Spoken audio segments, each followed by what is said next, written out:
तो इस वीडियो में हम सब जानेंगे नागराज के ओरिजिन के बारे में। संसार में फैले टेररिस्ट ऑर्गेनाइजेशंस के नेताओं को प्रोफेसर नागमणि ने एक सीक्रेट मैसेज भेजा। बरसों से नागमणि का कांटेक्ट इन लोगों से बना हुआ था। प्रोफेसर द्वारा उन्हें इम्पॉर्टेंट न्यूज़ मिला करती थी, लेकिन इस बार कोई स्पेशल मैसेज था। प्रोफेसर ने उन्हें सूचना दी थी कि वह टेररिस्ट ऑर्गेनाइजेशन के लिए सबसे खतरनाक हथियार बनाने में कामयाब हो गए हैं और अब अपने इस हथियार को किराए पर चलाना चाहते हैं। उन्होंने इस हथियार का नाम रखा है नागराज।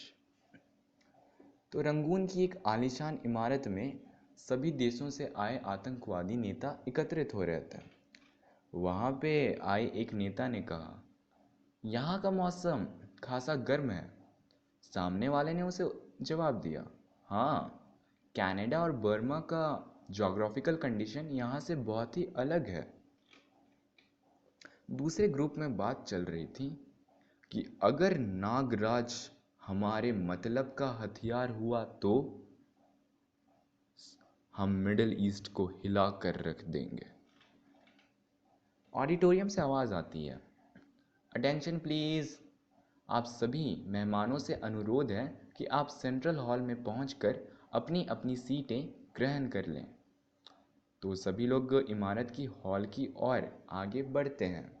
वहाँ पे हथियार की बोली लगवानी है। जब सभी हॉल में पहुँचते हैं तब वे स्टेज पर बैठे प्रोफेसर नागमणि को देखते हैं। प्रोफेसर नागमणि सबसे कहते हैं, दोस्तों, नागराज को बनाने में मैंने अपने ज़िंदगी के 20 बहुमूल्य वर्ष गंवाए हैं। एक न्यू बॉर्न बेबी पर मैंने अपना एक्सपेरिमेंट शुरू किया था और आज उसकी 21वीं वर्षगांठ है।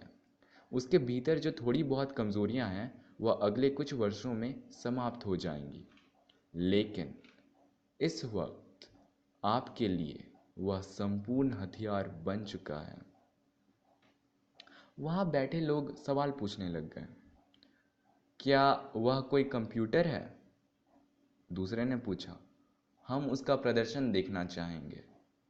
एक व्यक्ति को लग रहा था कि नागराज कोई तलवार है, तो उसने कुछ अलग ही सवाल पूछा, जब तक हम उस हथियार की धार नहीं देख लेते कैसे यकीन करें? प्रोफेसर सबसे कहते हैं, उसी के लिए तो आप सबको बुलाया है।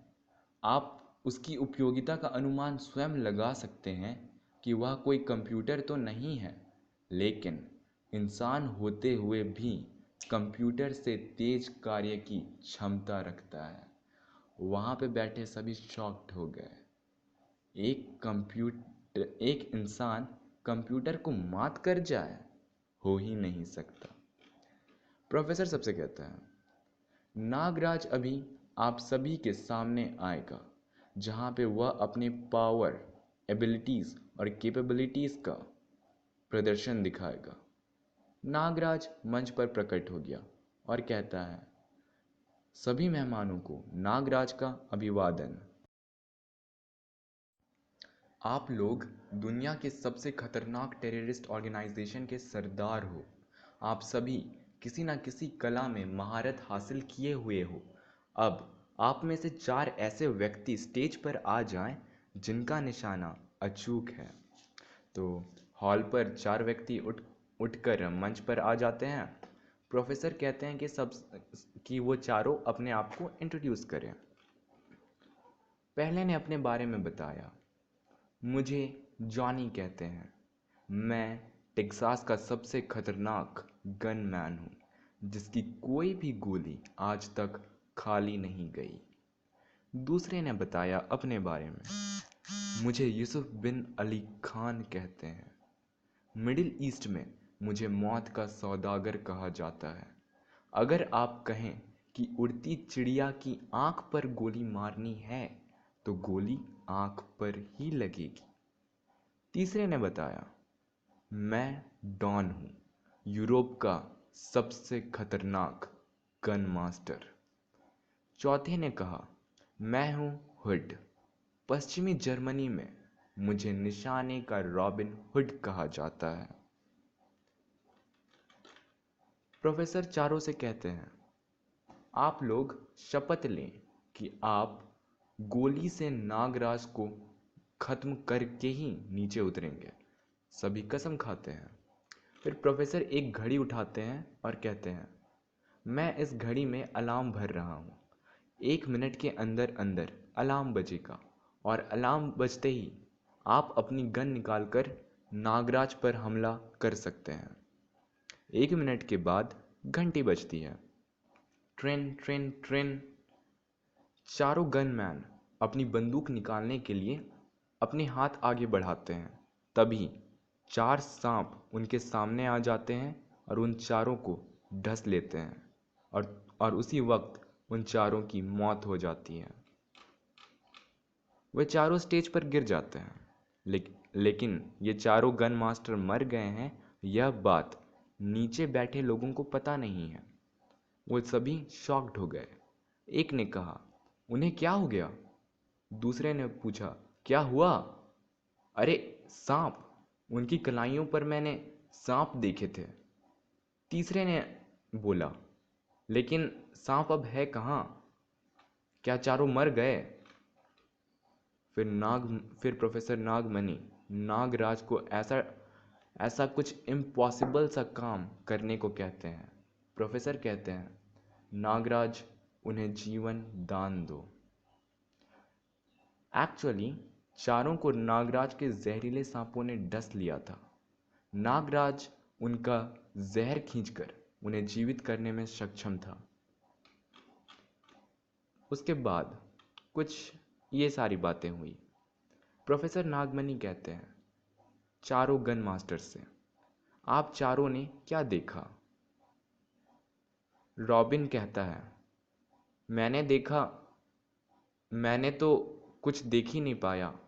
जैसे ही रिवॉल्वर मेरे हाथ में आया, मेरे कलाइयाँ पर एक सांप था जो डंक मारते ही ना जाने कहाँ गायब हो गया। बाकी तीनों ने इस बात से सहमत दिखाई और कहा कि उनके साथ भी यही हुआ था। चारों वापस अपनी सीट पर बैठ गए। प्रोफेसर फिर से कहते हैं सबसे, अब मैं किसी फाइटर की तलब करता हूँ। जो जिस आर्ट का फाइटर होगा, नागराज उसी कला का प्रदर्शन करेगा। 2 व्यक्ति खड़े हो जाते हैं। पहले ने अपने आप को इंट्रोड्यूस किया, मैं मार्शल आर्ट का महारथी हूँ। दूसरे ने अपने बारे में बताया, yes, I am a kung फू मैन। मार्शल आर्ट के दोनों योद्धा मंच पर आ गए। प्रोफेसर दोनों योद्धा से कहते हैं, नागराज तुम दोनों का अकेला अपोनेंट होगा, इसे खत्म कर दो। और फिर मार्शल आर्टिस्ट ने नागराज को लात मारना चाहा, लेकिन नागराज झुककर किसी तरह से उसके लात से बच गया।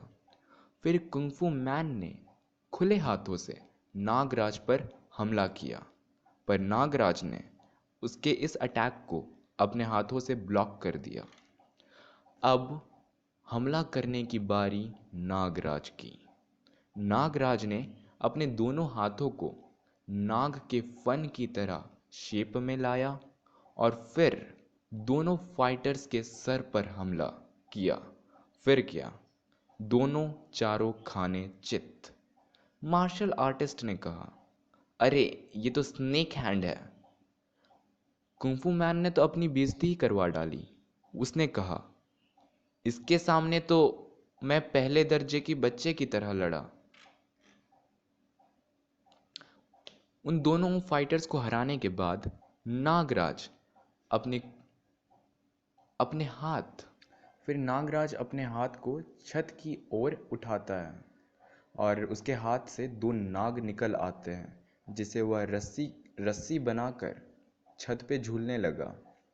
यह देखकर वहाँ बैठे लोग कहने लगे, कमाल है, सांपों की रस्सी बनी है और नागराज उस पर झूलता है। My God. प्रोफेसर सबसे कहते हैं, क्या तुम लोग नागराज की कोई और परीक्षा लेना चाहते हो? एक ने कहा, नहीं, हम इसके पावर एबिलिटीज से संतुष्ट हैं।